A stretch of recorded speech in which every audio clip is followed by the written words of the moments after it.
All right. The United States Women's National Team Soccer PA has announced some new positions. Tierna Davidson has replaced Sam Mewis as the third member of the USWNT PA. Mewis opted to end her four-term tenure as VP/treasurer and is not going to rerun for office in 2023.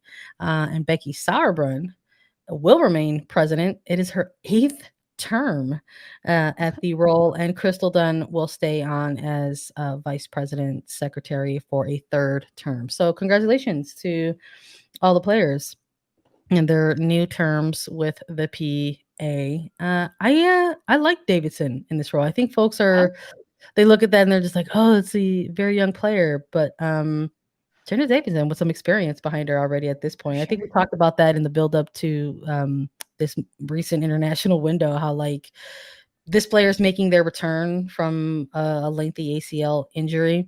And it's so wild to think about someone like a Davidson or even a Mal Pugh. And these are like still considered younger pieces of this national team program. And yet each of them already have like a World Cup under their belt. Tierna Davidson had the also extended experience of going to the Tokyo Olympic Games, earning a bronze medal. Like these are players, even though they're in their early 20s, still have Yeah. some pretty I mean, lengthy experience. she was in France. Davidson was in Yeah. France as the youngest player on that roster, 20 years old. Um, she's been around, although she is incredibly young still, but she's 24 right now, 25, I believe.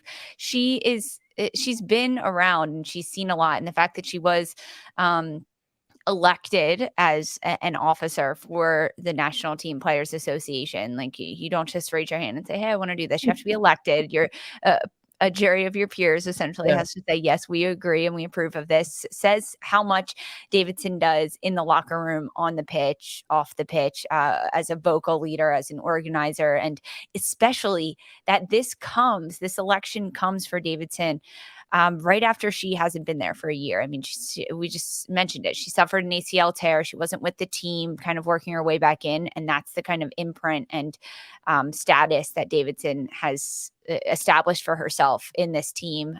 So I figured it was important for us to kind of update everyone on the Yeah. inner workings of the end of the USWNT PA and everything that goes Oh, on. yeah, 100%, and I also like to highlight Tierna Davidson. It's already Yeah. shaping up to be, like, a really big year for you, making her return to the pitch, Oh, she got um, engaged, right? got engaged, Yeah. and now she's got a new role with the PA. Everything's coming up Tierna. You'll And love to And see she it. was a leader, well, like, throughout college, right? At Stanford, won an NCAA title. She was US Young Player of the Year, US Soccer's Young Player of the Year. Like, she's been a leader and she's been in those roles. So it's a natural progression for Davidson. I'm excited to see kind of what else is to come for the PA, for the US soccer and for Davidson for sure. Yeah, love to see it. And like we mentioned, congrats also to Sauerbrunn and Dunn for their extended term. Speaking of Crystal Dunn, we got kit fashion we got to talk about, and we've got some cool images to share with everyone. If you're joining us on our YouTube live today,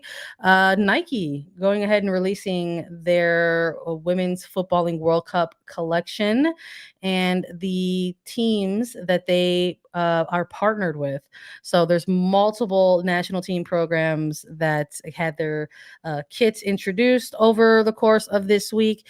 United States getting their home kit released, the drip kit. Essentially, I think people are referring to this.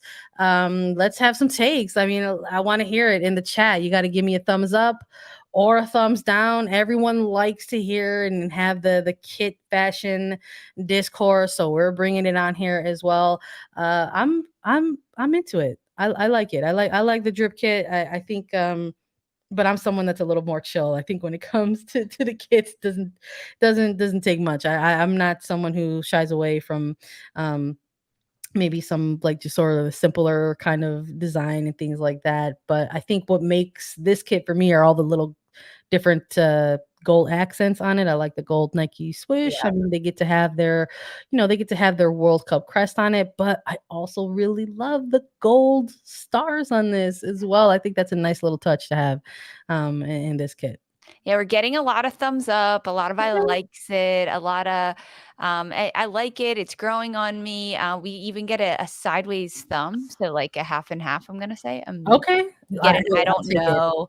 You Um, know, I respect that. And I do too. it's kinda like, it's fine. Like Yeah, I like this one too. Meh, other country kits are better. James, I agree with you on this one. Like I like the gold accents for sure that you talked about. I think it's a cool idea, like the drip kit. It does look like splatter paint, paintball, whatever it may be. It's a little too fun for me, which like okay. I like having fun, but also like Well, we're going to the World Cup. Like you wanna this have is business. this is like yes, this is all seriousness. I like the drip kits. I do. I think they're super cool, but it kind of reminds me of like the warm up kits for previous with like the Okay. blue and the red that are like splatter paint that we saw. Love that for a warm up kit. For a game kit, I just want it to be a little bit more serious. But I agree, I like it. And then Alright. we also get the blue kits as well, Hey. which is this is like Nike through and through with the blue design, and I like the little accent at the end of the sleeve. I like this one. I do. I Yeah. like the blue. I know we don't have like a full like I don't think we have an image right now of the full effect of the Mhm. away kit because the blue kit is essentially supposed to be their away kit, but I love the pattern on the end of the sleeves and it's reflective of the socks that they're Yes. wearing as well. And I like the pattern throughout it as well. And I'm such a simp for blue. It's my favorite color. I'm just like that's so basic, but like I like it. And So I pretty. feel like does this maybe lean into more of like the business, like Yes. the clean I for love men? this. Okay, I so love the blue. I all love right. the I blue. was It's gonna got really cool accents. Honestly, the blue kit with like the red USA logo in the top corner, you can see fantastic. Fantastic. Super cool to me. It pops. It's got good style to it. I like this one a lot. Okay, all right. So like that was gonna be my follow up. Like if you had a preference, if you have a preference of the two, and it sounds like the blue might be your fave. And Lucy's she do like the blue. SD Miller also likes the blue. I love it. I love it. Everyone's engaging with it and what we're talking about. But I mean, it wasn't just USA who had their kits dropped. I mean, there's England who had their kits dropped as well. They've got a kind of a light blue going on with geometric pattern. We got a great image of Lauren James up there taking a look at all of the cool patterns on that. We've got Canada's kits as well. Let's talk a little bit about the geometric pattern for Canada's kits. Yes, I thumbs like up. this. I Sideways love thumb. this. I think this is super cool. For those that are just listening as a podcast, their red kit is geometric shapes throughout the kit with some of the shapes making up a maple leaf, and those are a little bit darker. They stand out, but it's really just red and black with mostly red. I think it's very cool. The fact that they Yeah. incorporate the maple leaf. I like this. Got CONCACAF representing here for sure. We we love to see it and we love to talk about it. Let us know if you've got a favorite of the Nike kits that were recently released. Cool kits for the co-hosts as well.